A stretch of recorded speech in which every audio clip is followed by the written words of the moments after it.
Hello there, it's that time of year again.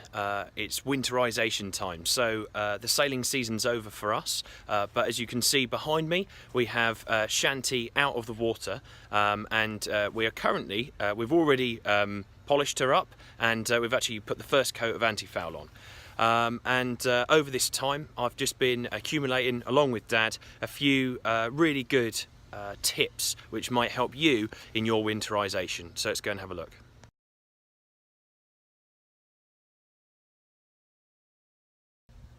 So the first tip is to do with the hull itself. When it first comes out of the water, as you can see on this person's boat here, we've got a nice yellow sort of coloration to the white hull, which is just from usage out on the water. Shanti has a huge amount of this all over her when she comes out at the end of the season, because we do so much sailing.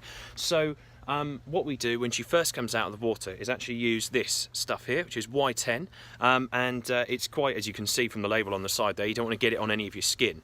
But all we do is get a simple paintbrush and paint it over the entire white side of the hull, making sure not to get any blue painted lines, because it is you know, basically a paint stripper, but it just removes that yellow tinge from your hull and ends up with this, a nice white one.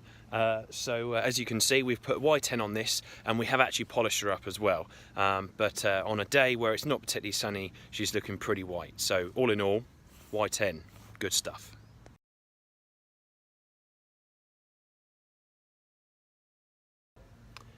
Next tip is your propeller. As you can see, again, I'm using this chap's boat, I really hope he doesn't mind.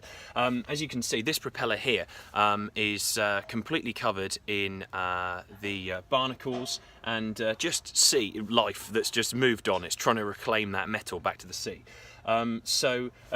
What we do with ours is we get hold of a big power drill and attach a wire brush to the end of it, and this is what it looks like.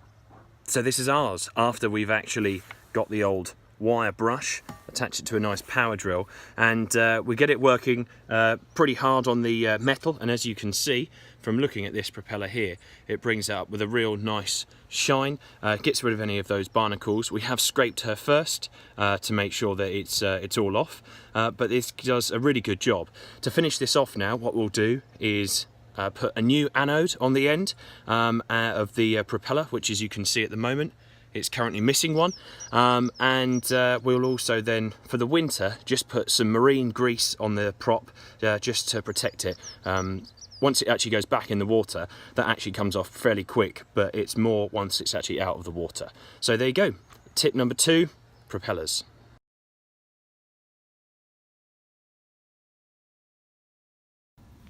Okay, so the third tip is greasing the sea cocks.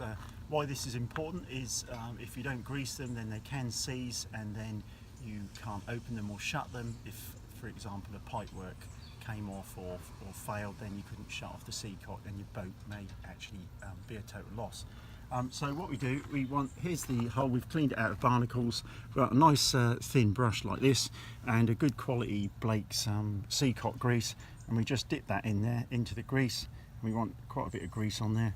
We put that up into the hole, and we want it all the way up into the sea cock area. So just whir it around a bit. I'm sure this prevents further barnacles getting on there as well. I'm sure they don't like Blake's sea cock grease. And then we will go inside the boat and open and shut that 3 times, and that will spread the grease around. And there you are, and that's the job done.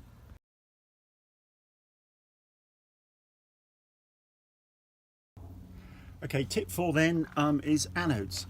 These sacrificial bits of metal there protect the boat from the electrolysis action that a boat will generate from being plugged into the mains, and also its own electrical field that it will generate under the water by its own batteries. So if you don't use one of these, then you can get problems with the electrolysis working on the propeller, or maybe the prop shaft here. And here's one that we took off last year. It's not too bad. I mean, you probably could use this one again, but you can see there's great bits of it have been eaten away there. The one actually on the end of the propeller here has gone completely.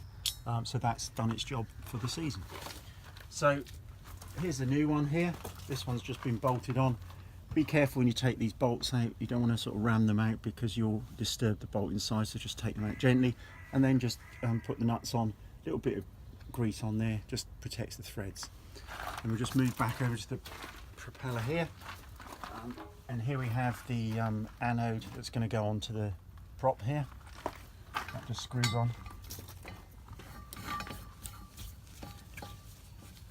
And just put a screwdriver through there, holding the propeller, tighten it up, hand tight, and there we are. So now the boat's protected from next year's electrolysis. Thank you very much.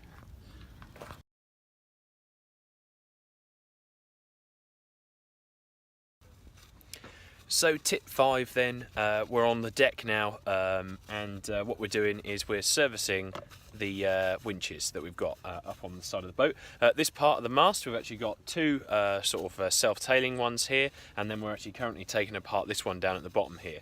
We've got 4 in the cockpit as well, and we've already taken those ones apart. So as you can see, down here, Dan, just give us a little bit of a wave.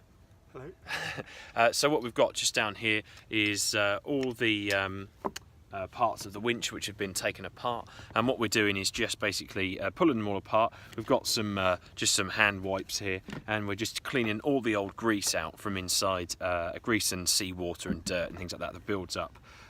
It's not necessary to do this every year, but as a sailing school we use them so often that we decide to do this about once every 2 years, and the ones at the front here, having the seawater hit them all the time, really needed it this year, so they'll be working all good for next year. So all it is literally just getting a nice bit of grease. So the Blake's grease that we spoke about beforehand, all we're doing is rubbing that over and then fitting it all back together again. Obviously, if you haven't done this before, take a quick photo and to make sure you remember how the winch all goes back together. That's never a good idea to have all your bits just laying across the deck going, big Lego puzzle ready to go. So yeah, we're putting all ours back together again. So yeah, that's it. Tip 5 then, make sure you grease your winches up.